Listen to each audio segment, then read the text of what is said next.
হযরত আবু হুরায়রা রাদিয়াল্লাহু বলেন, এই ডাক, এই নাম আমার কাছে এত পছন্দ হয়ে গেছে যে আমি আমার আসল নামটা ছেড়ে এই নামটাই আমার জন্য কবুল করে নিয়েছি। বলেন সুবহানাল্লাহ।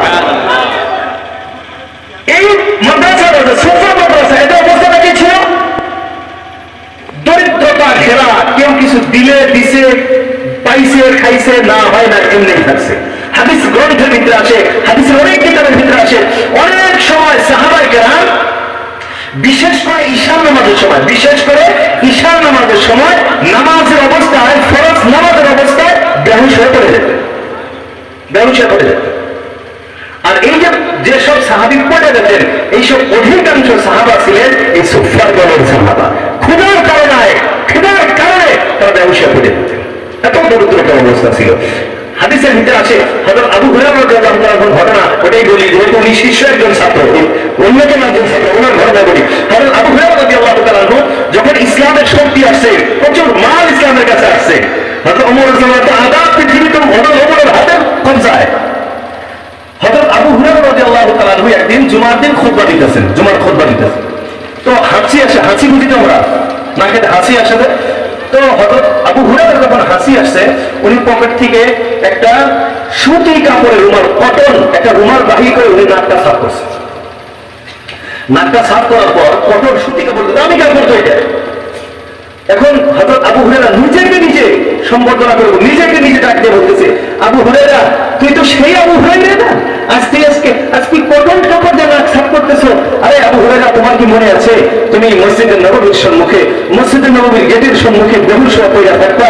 তুমি মসজিদে নববীর গেটের সামনে বেহুশ হয়ে থাকতা, মানুষ নিজের জুতা স্যান্ডেল তোমার নাকে সুঙ্গাইতো, মানুষ মনে করতো যে আবু হুরায়রা মির্গি বেমার আছে, মির্গি উঠেছে।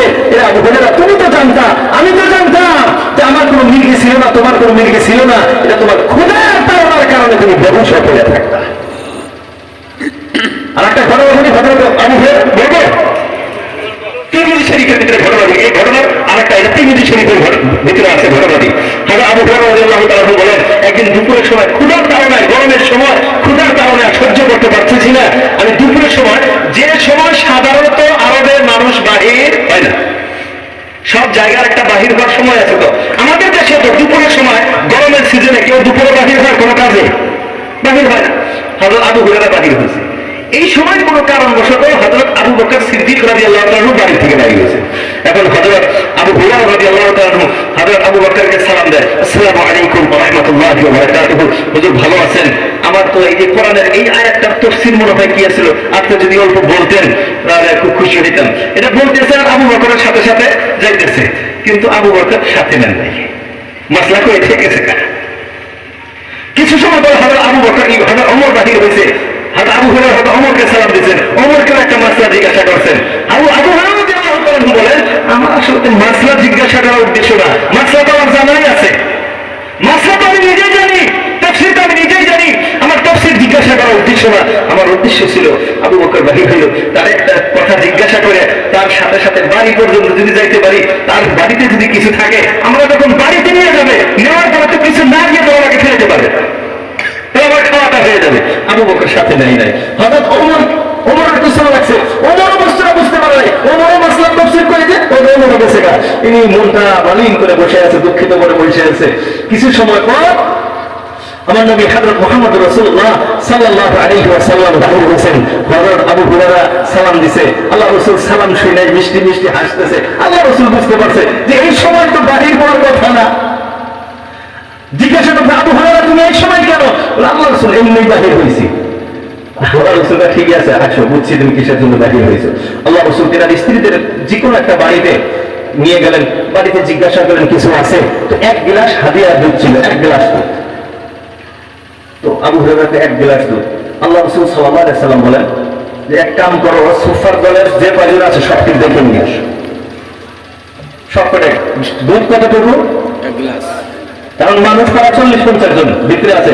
আবু হুরায়রা মনে মনে করে, হাদিসের কথা এটা, আবু হুরায়রা মনে মনে ভাবতেছে গ্লাস দুধ হলো এক গ্লাস, আমারই হয় কি হয় না, আমি কয়েকদিন ধরে বলা আমারই হয় কি ঠিক নাই। আল্লাহ রাসূল তো সবাইকে ডাকতে বলতেছে। আমার আবু হুরায়রা কয় যে সবাইকে তো ডাকবে, ডাকার পর পান করানোর জন্য তো অর্ডার আমারই হবো, অন্য বিরক্ত করো না, তুমি খিলাও, পান করানোর জন্য কাজ করবো। আবু হুরায়রা হাদিসের শব্দ কি, আবু হুরায়রা মনে করতেছে যে পান করানোর জন্য আমাকে বলা হলো, সবাইকে পান করানোর পরে মনে হয় আমার হিস্সা অংশ থাকবে না। কিন্তু কয় যে আল্লাহ রাসূল ডাক্তার গেছে, এখন না ডাক দিয়ে তো হয় না। সমস্ত সুফার সাথীদেরকে ডাকা হয়েছে। ওই ঘটনা একই, আল্লাহ রাসূল আবু হুরায়রাকে ডেকে বলতেছে, আবু হুরায়রা সবকো পিলা দাও, সবাইকে পান করাও। এখন আবু হুরায়রা উপায় তো আর নাই, আল্লাহ রাসূল বলছে তো। এখন আস্তে আস্তে একজন, দুইজন, তিনজন, এবার করে সবাইকে পান করে, দুধের শেষ হয় না, সবাই চিৎকার দিয়ে বলছিল সবাইকে পান করে, দুধ শেষ হয় না। এক এক করে 40-50 জন সবাইকে গ্লাস এক দুধ, এক গ্লাস দুধ সবাই পান করতেছে, দুধ শেষ হয় না। এটা আল্লাহ রাসূলের মুআজিজা, সবাই বলেছে সুবহানাল্লাহ। এখন আল্লাহ রাসূলের কাছে নিয়ে দিচ্ছে, শেষ হয়। আল্লাহ রাসূলকে আবু হুরায়রা হাসি দিয়ে মিষ্টি হাসি দিচ্ছে, বলে তুমি পান করো। হয়তো আবু হুরায়রা যতটুকু পান করা লাগে একবার এই পর্যন্ত দিয়ে দিছে, হুজুর নেন। আর আল্লাহ রাসূল সাল্লাল্লাহু আলাইহি ওয়াসাল্লাম আবু হুরায়রা আমি আরো পান করো, আরো পান করো, তুমি আরো পান করো। হযরত আবু হুরায়রা আরো পান করছে, কিন্তু হুজুর আর পারতেছি না, দেখো না। মুহতারাম দোস্ত আজিজ, বলার উদ্দেশ্য হলো সুফার সাথীরা এত কষ্ট করে তারা দ্বীন শিক্ষা করেছে এবং তারা দ্বীনকে প্রচার করেছেন। আর এটা হলো ইসলামের তৃতীয় নম্বর মাদ্রাসা, আর ইসলামের আবাসিক বোর্ডিং থাকা প্রথম মাদ্রাসা। ইতিহাস এতটুকু পর্যন্ত বুঝছি আমরা। এখন হাজরাতুল বিদায়, বিদায় হজের টাইমে আল্লাহ রাসূলুল্লাহ হাবিব সাল্লাল্লাহু আলাইহি ওয়াসাল্লাম বলেন, فليبلغ الشاهد الغائب। আল্লাহ রাসূল আল্লাহর হাবিব সাল্লাল্লাহু আলাইহি ওয়াসাল্লাম বিদায় হজকালে সবাইকে বললেন, লম্বা তাকরীর আল্লাহ রাসূল দিয়েছিলেন। আর যারা তোমরা আমার কথাগুলি শুনছো, যারা আমার কথাগুলি শুনে নাই তাদেরকে প্রচার করো। ইতিহাসবিদগণ বলেন, যে সাহাবার মুখ যে দিকে ছিল তারা এদিক সেদিকে ঘুরে সিধা সামনের দিকে চলে গেছে, আর সারা বিশ্বের ভিতরে দিন প্রচারের মেহনতের জন্য লেগে গেছে। আল্লাহর গোলাম, তারা যে জায়গাতে গেছে দিন শিক্ষার জন্য এক একটা প্রতিষ্ঠান তারা বানাইছে, যাদেরকে বলা হয় মাদ্রাসা। আর ওই সব মাদ্রাসার ভিতরে আজকের আপনাদের এই সিমলাই পাথারের হাফিজিয়া মাদ্রাসা বা একটা মাদ্রাসা। এখন আপনারা বুঝতে পারবেন এই সিমলাই হাফিজিয়া মাদ্রাসা এর সম্পর্ক হলো আসহাবে সুফার মাদ্রাসার সাথে কানেক্টেড, কানেকশনটা জোড়া আছে। আসহাবে সুফার মাদ্রাসার কানেকশন আরকাম বিন আরকাম রাদিয়াল্লাহু তাআলা আনহুর বাড়ির মাদ্রাসার সাথে, আরকামের মাদ্রাসার সম্পর্ক গারে হিরার মাদ্রাসার সাথে, আর গারে হিরার মাদ্রাসার কানেকশন জান্নাতের মাদ্রাসার সাথে। সবাই বলি সুবহানাল্লাহ। এই জন্য আল্লাহ বললাম, আমি আপনি যদি এই মাদ্রাসাকে মহব্বত করতে পারি, আমি আপনি যদি এই মাদ্রাসাগুলোকে ভালোবাসতে পারি, এই মাদ্রাসাগুলোর খেদমত যদি আমি আপনি করতে পারি, আসহাবে সুফার সেই মাদ্রাসাকে ভালোবাসা হবে, আর কামবিন আরকাম রাদিয়াল্লাহু তাআলা আনহুর বাড়ির মাদ্রাসাকে ভালোবাসা হবে, গানে হিরার মাদ্রাসাকে ভালোবাসা হবে। এক এক করে কানেকশন জান্নাত পর্যন্ত আপনার কানেকশন হবে। আল্লাহ আমি আপনি যদি এই মাদ্রাসার সাথে আমার কানেকশনটা জোড়াইতে পারি, এই মাদ্রাসার সাথে আমার সম্পর্কটা যদি জোড়াইতে পারি, আমার সম্পর্ক হয়ে যাবে জান্নাতের সাথে। সবাই বলে সুবহানাল্লাহ। তাহলে আমরা মাদ্রাসাকে ভালোবাসবো তো, মাদ্রাসার সাথে সম্পর্ক জোড়াইব। কথা বলতেছেন আর রাগ করতেছেন, খারাপ লাগতেছে আপনাদের? এই পৃথিবীতে অনেক মানুষ আছে, সমাজে অনেক মানুষ আছে যারা এই কথা বলে মাদ্রাসায় কেন দিব, মাদ্রাসার ছাত্ররা কি নিজে কামাই করে পড়তে পারে না, মাদ্রাসার হুজুররা কি নিজে উপার্জন করে পড়তে পারে না, এমন মানুষ এই সমাজে আছে না নাই? সবাই বলে আছে না নাই? আল্লাহ রাসূল সাল্লাল্লাহু আলাইহি ওয়াসাল্লামের ঘটনা হাদিস গ্রন্থে আছে, কানা আখাওয়ানি ফি আহদি রাসূলিল্লাহ। আল্লাহ রাসূল সাল্লাল্লাহু আলাইহি ওয়াসাল্লামের জামানায় দুইজন ভাই ছিলেন। কয়জন ভাই? দুইজন ভাই ছিলেন। আহাদুহুমা ইয়াতাআল্লামু, একজন আল্লাহ রাসূলের সুফার মাদ্রাসার ছাত্র। দুইজন ভাই, এক ভাই সুফার মাদ্রাসার ছাত্র, ওয়াল আখারু ইয়াহতারিফু, আর দুই ভাই উপার্জন করে। ফাশাকাল মুহতারিফু আখাহুন নবী সাল্লাল্লাহু আলাইহি ওয়াসাল্লাম, যে ভাই উপার্জন করত, উপার্জনকারী ভাই আল্লাহ রাসূল সাল্লাল্লাহু আলাইহি ওয়াসাল্লামের কাছে ওই ছাত্র ভাইয়ের নামে বিচার দিলেন। শিকায়ত করলেন। কি শিকায়ত? ইয়া রাসূলুল্লাহ,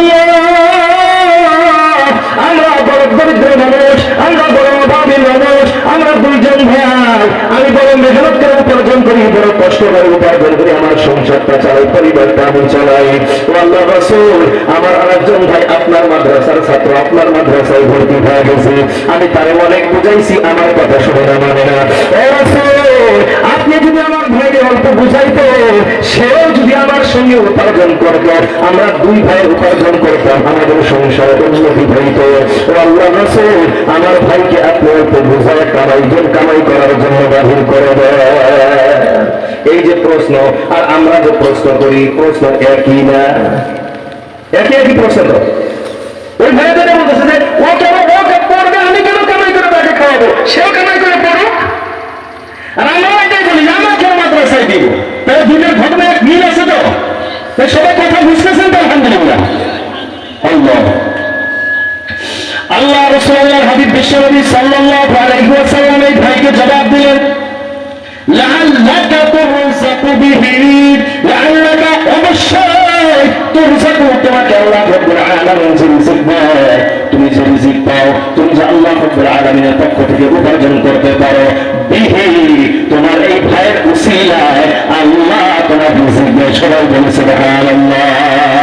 এখন এই হাদিসের মাধ্যমে আমাদের জবাব হবে, লাআল্লাকুম তুরযাকুনা বিহাউলাইত তুল্লাব,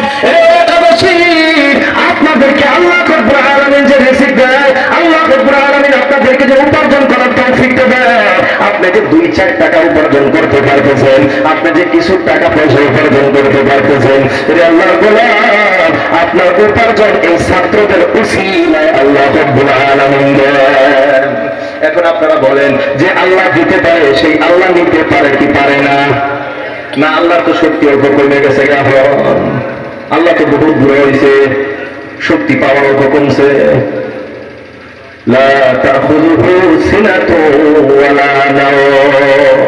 আল্লাহ কয়ে, তোরা মনে করিস না হিন্দুদের মতো মন্দিরে যে ঘন্টি বাজাইবি, আমি চৈতন্য পাইব ঘুমের থেকে, আমার কাছে কিছু চাইবি, তারপরে দিব, আবার ঘন্টি বাজাইবি যে ঘুমাও, আমি ঘুমাইব, আমি এমন আল্লাহ না। লা তাখুযুহু সিনাতুন ওয়ালা নাওম, আমার ঘুম তো দূরের কথা, গানি পর্যন্ত আমার আসে না। আল্লাহ রাব্বুল আলামিন বলেন, ইয়াবসুতু রিজকা লিমান ইয়াশা, আল্লাহ বলেন, আমি আল্লাহ যারে চাই তার ফকিরকে আমি সেকেন্ডের ভিতরে বাদশা বানায় দিতে পারি। ইয়াবসুতু, একবারে প্রশস্ত করে আমি সম্পদ দিতে পারি। ওয়া ইয়াকুতুলু, আমি আল্লাহ আবার যারে চাই রুহুল বাদশাকে ফকির বানায় দিতে পারি। এই ক্ষমতা আমি আল্লাহর পরিপূর্ণ আছে। এই জন্য বন্ধুরা আমার, আল্লাহ রাব্বুল আলামিন কোরআনে কারীমের ভিতরে যত জায়গায় বলছেন আনফিকু, খরচ করো, খরচ করো, আল্লাহ রাব্বুল আলামিন ডাইরেক্ট বলেন না খরচ করো, সাথে সাথে আল্লাহ রাব্বুল আলামিন একটা শব্দ আনছেন, মিম্মা রাযাকনাকুম, আমি আল্লাহ যে রিজিক দিছি, আমি আল্লাহ যে দিছি, সেই জায়গা থেকে খরচ করো। তুমি নিজে উপার্জন করতে পারো নাই, তুমি রিজিক নিজে কামাই করতে পারো নাই। আরে আল্লাহর গোলাম, আপনি কি একবারে চিন্তা করে দেখছেন, একই সাথে স্কুলে পড়ছেন, আপনার থেকে ছাত্র ভালো ছিল, আল্লাহ আপনাকে চাকরি দিয়েছে, আর একজন এখনো খেলা চলায়, এমন ঘটনা আছে না? আর আপনি কি কোনদিন চিন্তা করছেন একই দোকান করেন, একই সাথে দোকান, আপনি তো লাখপতি কোটিপতি হয়ে গেছে, আপনার সাথের দোকানদার সে ভাগ পায় না, এমন ঘটনা সমাজে আছে না? নাই। আল্লাহ রাব্বুল আলামিন বলেন, আমি আল্লাহ যাকে চাই তাকে রিজিক দেই, আমি আল্লাহ যাকে চাই তাকে রিজিক দেই না। বুঝা গেল? রিজিক এটা আমার ক্ষমতায় আসে না, রিজিক আমার দাদাগিরিতে আসে না, আমার মেহনতের রিজিক আসে না। আমার মেহনতেই যদি হইতো, কত মানুষ আছে 24 ঘন্টা মেহনত করে, তাও সারাদিন যায় ভাত জোগাড় করতে পারে না। আবার অনেক মানুষ আছে কলমটা দিয়ে নিজের নামটা লিখতে পারে না, তাদের কত সম্পত্তি আছে সে নিজেও জানে না। এই জন্য বন্ধুরা আমার, টাকা পয়সা দেওয়ার জাত কে? সবাই জোরে বলেন কে? আবার ফকির বানায় দেয় কে? আল্লাহ রাব্বুল আলামিন বলতেছেন, আনফিকু, আমি দেওয়া সম্পদ থেকে তুমি খরচ করো। এখন আমি আপনি বলতে পারি, আল্লাহ খরচ করলে কি লাভ হবে, খরচ কেন করবো, কেন খরচ করবো? আল্লাহ বলেন, মাসালুল্লাযীনা ইউনফিকুনা আমওয়ালাহুম ফী সাবিলিল্লাহি কামাসালি হাববাতিন আনবাতাত সাবআ সানাবিল ফি কুল্লি সুনবুলাতিন মিআতু হাব্বা ওয়াল্লাহু ইউদাঈফু লিমান ইয়াশা। আল্লাহ রাব্বুল আলামিন বলেন, আয়াতের সারাংশ হলো কোন বান্দা যদি আমার রাস্তায় 1 পয়সা খরচ করে, আমি আল্লাহ মিনিমাম তাকে 700 গুণ সওয়াব দেই। সবাই বলি সুবহানাল্লাহ। আল্লাহ রাব্বুল আলামিন বলেন মিনিমাম 700 গুণ, কমসে কম 700 গুণ। আল্লাহু ইউদাঈফু লিমান ইয়াশা। আমার আল্লাহ যারা চায় অগণন নেকি তার আমলনামায় দিয়ে দেয়। সবাই বলি সুবহানাল্লাহ। এটা আল্লাহর গোলাম। আল্লাহ রাব্বুল আলামিন বলেন, আমি আপনি ভাবতে পারি আমি যদি টাকা তো ঠিক আছে সওয়াব তো পাবই, কিন্তু অভাব যদি আবার আসে, আল্লাহ রাসূল আল্লাহর হাবিব বলেন হাদিসে কুদসি, আল্লাহ নিজে বলেন, আনফিক ইয়া আবদি উনফিক আলাইক। ও আমার বান্দা, তুমি আমার রাস্তায় খরচ করো। উনফিক আলাইকা, আমি আল্লাহ তোমার উপরে খরচ করবো। চিৎকার দিয়ে বলে সুবহানাল্লাহ।